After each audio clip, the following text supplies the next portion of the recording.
saying that this is how journalists question or should be questioning prime ministers. And he talked about how Rishi Sunak was pincered very effectively.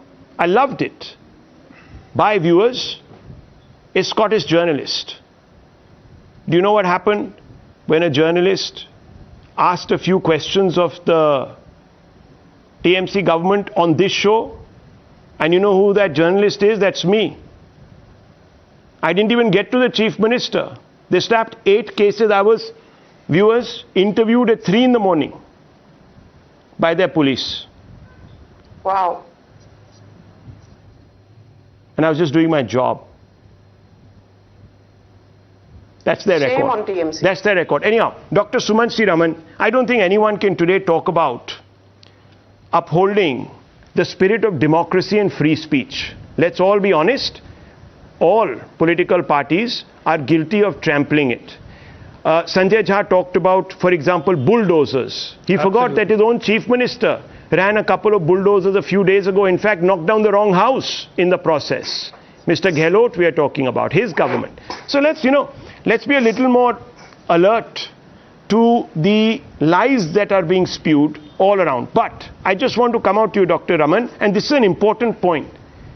Let's assume for a moment that Sanju Verma is the biggest fake news spreader here on this panel. Why is it that the opposition is not getting the benefit of the doubt from the public? Why is it that the TMC only gets 0.3% of the vote in Tripura and the BJP gets 90% plus?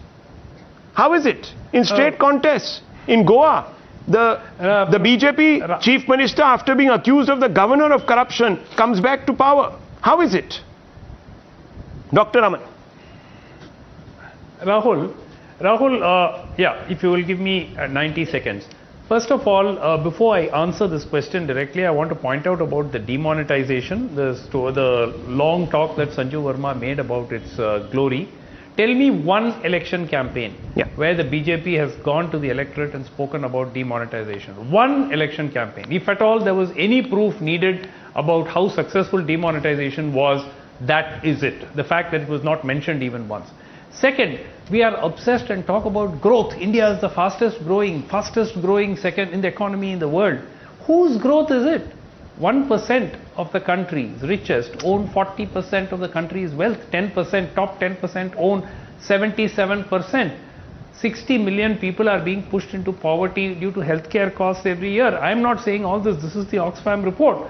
And 119 families in India have more wealth than the union budget.